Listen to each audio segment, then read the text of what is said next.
सध्या शिक्षक म्हणून पीएमसी शाळा कुरुंदवाडला आहे. माझ्या शाळेचा 1070 पट आहे आणि एकही दिवस शाळा बंद नसते.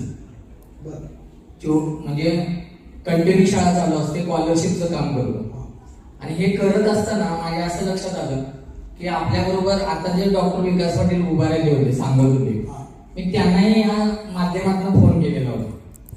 माझे स्वतः बहिणीचे मिस्टर पण काम करतात, चांगल्या पदावर आहेत, पण आम्हाला ते अनुभव घेतल्याशिवाय पुढे जाता येत नाही. मग मी काय ठरवलं की स्वतः आपण अगोदर अनुभव घ्यायचा. माझा HB1C 11 होता. काही आर्थिक प्रॉब्लेममुळे एवढ्या डिप्रेशन मध्ये होतो की आपण काय आता सध्याच्या जगात राहू शकत नाही, या परिस्थितीत आहोत. आणि मग पाटील सरांनी मला पहिल्यांदा अँटॉक्सिड T आणि D दिला. मी कंटिन्यू 3 महिने सर घेतलाय.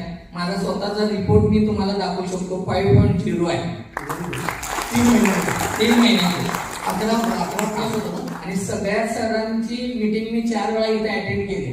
मी काही किती प्रॉब्लेम असू देत, सकाळी मी शाळेत 6 ते 10 वर्क केलं आणि मग इकडे ट्रेनिंगला आलो. म्हणजे त्यांना अगोदर सांगितलं माझं जे काही काम आहे ते मी कम्प्लीट करतो आणि जातो. मला सगळ्यांना एवढं सांगायचं आहे की हे करत असताना मी माझ्या जवळच्या अनेक लोकांना व्यसनाधीन बघतोय की जे दारू पित आहेत. आणि ह्याचा एक चांगला किस्सा सांगतो. मी नेसरीला गेलो. नेसरीजवळ तिऊरवाडी म्हणून गडिंग्लज चंदगड इथे एक गाव आहे. तिथं माझाच एक मित्र स्टाफ मेंबर की जो शिक्षक आहे पण त्याला शाळेपर्यंत जाता येत नाही, एवढं तो ड्रिंकर झाला. आणि मग त्याच्या घरी सर मी 7 वाजता पोहोचलो. त्याचा मुलगा न्यायला आला आणि तो मुलगा जात असताना जे बोलत होता 10वीचा मुलगा, त्याच्या चेहऱ्यावर इथं लागलेलं होतं. आणि लागलेलं विचारायला मी गेलो, अरे बाळा तुला एवढं कसलं वन लागलाय? तर त्यांना सांगितलेलं अक्षरशः मला त्याच्या घरी जायचं की नाही भीती वाटायला लागली. तर तो सांगितला पप्पाने मला खरोखरच ही बाटली फेकून मारली, ती काच लागली, दारूची बाटली मारली. आणि मी ज्यावेळी घरी पोहोचलो त्यावेळी तो अक्षरशः त्याला उभा राहायला सुद्धा येत नव्हता.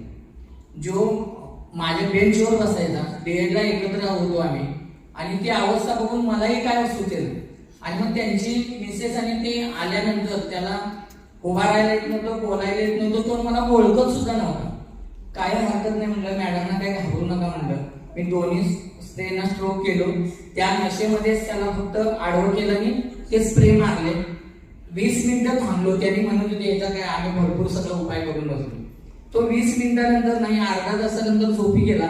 एक 40 मिनिटानंतर उभा राहिला, उठल्यानंतर ना त्यानं प्रथमच मला बघितलं. मी 10 वर्षात पहिल्यांदा घरी गेलो. अरे तुकाराम तू